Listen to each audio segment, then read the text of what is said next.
Well, hello, astrology friends. Jennifer Barrish here from Magical Life Astrology and for the IAA Astro College, wanting to reach out on this new moon in Scorpio with some new moon minutes, a new little video I want to start introducing to make sure it won't be very long, 15 or 20 minutes, to make sure you kind of know how to get your new moon, this new 28-day cycle, off to a good start. And I think this one is coming, if not in with a bang, out with a bang. In Scorpio, you may have felt it be a pretty intense season the last month. And then leading up to this new moon, which is really a reset point. I want to show you the chart. So I'm going to share my screen.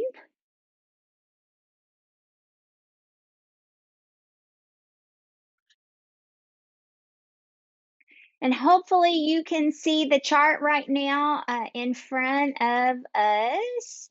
And it is actually here on the East Coast. The new moon is exact on early Thursday morning at 1:45 a.m. East Coast time. So adjust for your time zone. That sun and moon, if you look at the bottom of the chart, here they are. They are holding hands in the sky. That's the way I like to think of it. It's a dark moon. It's a time to go internal. It's a time to reflect. It's a time to really, you know, go inward, get in your truth, in your power, in your um, realness with yourself. And this moon really speaks to that. My goodness, because if you look, there's a whole cluster of planets here together. We have a big Scorpio stellium with this new moon, and we've got Mercury retrograde right here at the same degree of this new moon. Mercury is the messenger. So I believe that Mercury is bringing us a little message from the underworld, given that we are talking about Scorpio being ruled by Mars in some traditions, and in Pluto by Pluto in other traditions, but definitely bringing up some gunk. So here's the way I'm thinking about it. If you've been feeling a little heavy, if you've been feeling a little pressure, that's definitely Scorpio energy, okay? And so Scorpio season tends to bring up all the skeletons out of the closet. We have had this grand trine in water in the sky, and it's bringing up emotions. Maybe people have been making mean comments. People have been saying things that aren't nice. Someone hurt your feelings. Some old wound came up. You've been betrayed somehow. Something hasn't been feeling great. And this new moon, for being a dark sky, is kind of bringing that to light, because Mercury down here is bringing us messages. And additionally, it is in the third house. Third house is the house of Gemini, and that is about communication. It's about the way we talk. It's about the messages we send. It's about our body language. It's about emailing and writing and calling and gossiping, and all the ways that we give and receive feedback to each other. And so that's yet another echo. When I start to see patterns in a chart, I'm like, oh, yeah, this is like the give them something to talk about type of new moon. So the past might be coming up for you. I like to think of it as well. Scorpio is kind of like being in the swamps. It's kind of like all the stuff comes up, all the like dead fish, all the leftover waste where the alligators are swimming in there. And you may feel kind of like stuff, gunk has been coming up here since we entered Scorpio season. Maybe you've got some blocks, some barriers. Maybe your internal plumbing has been kind of clogged, per se. Well, I think this new moon is going to help you clear it out. Whatever Mercury is coming to tell you is going to fix, it's going to be the Drano to that clog, and it's going to help to fix it. And I say this because we also have Juno here within 2 degrees of this grouping. And did I say Juno? That's Black Moon Lilith. I'm sorry. Black Moon Lilith is all about rebellion. She's all about stepping out of line. She's all about empowerment, feminine empowerment. Breaking out of the bonds and the barriers, breaking free, trying to find a new way. Okay. So we also have with this like freedom seeking, getting the juice, getting the cheese, some information coming up, we have this grand water trine. And you'll see that we've got Saturn and Neptune on one side, and we've got Jupiter on the other. Those are the bigger planets, and they are working very well with the sun and moon. They are kind of like the wisdom keepers. Saturn is the brakes, Jupiter is the gas pedal. And so, like when we drive a 5 speed, you have to hit it just right in order to make the gears change, in order to get the speed. We are getting some cosmic help in being able to make those adjustments and make those changes and to clear that clog, to get that gunk out, and to make the lines flow freely.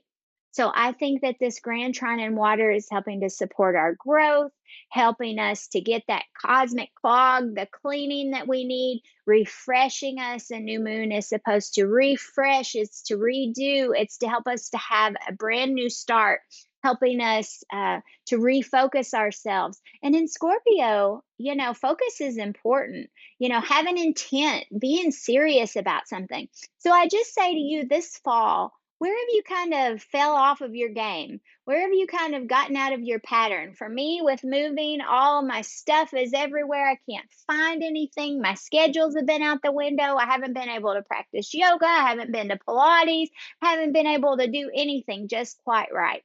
And so I think along with this recording, this is my way of like getting back in the groove, figuring out my routines again, setting my schedule again, really finding my equilibrium with intent, with a plan. And that's important because Scorpio is helping us find our truth and getting real with ourselves before we dive headlong into Sagittarius season.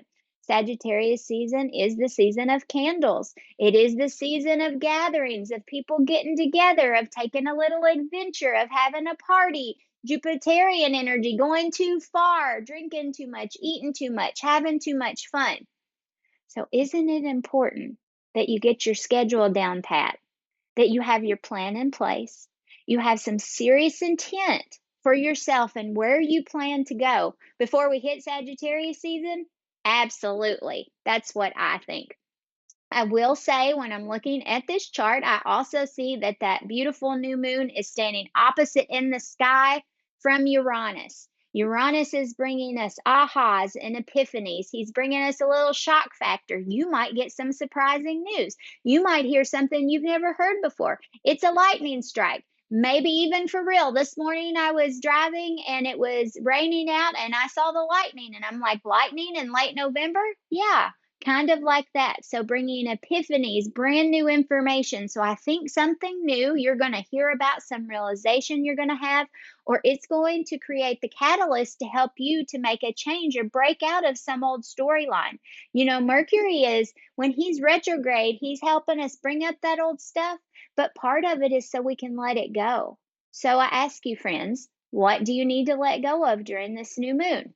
If you have a new moon practice, do that. If you do not, I might just recommend getting yourself out a little pad of paper and just starting yourself a new moon wish list. Light yourself a candle, say a little prayer, ask the universe, ask God, the angels, whatever divinity you believe in, and make yourself a little wish list of things that you would like to improve or fix or change, even if you don't even know how in the world it's going to happen.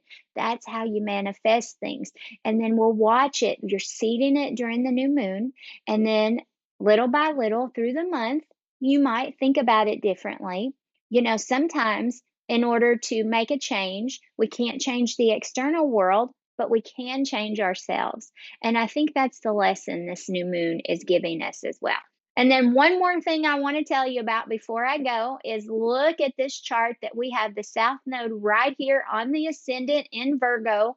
A Virgo ascendant means that this new moon is showing off. It is wearing Virgo clothing and it is saying, clean up your act, clean up your room, get your space organized, get yourself ready for the holidays, get your schedule down pat. What else do I have? Details, schedules, taking care of yourself, doing your self care, taking care of small things, your animals, taking care of your plants, making any small steps that you can make toward that change because maybe you can't make big steps right now, but you can make small steps. So put on your Virgo coat during the Scorpio new moon. Know that you can do little things that can make a big difference, and it all starts with a little wish, a little list, manifesting through the new moon. So, this is your new moon minutes. My name is Jennifer Barrish. I am so happy you spent this last few minutes with me. Reach out with comments and questions and any other information you would like to have about the new moon next month. And I will see you next time.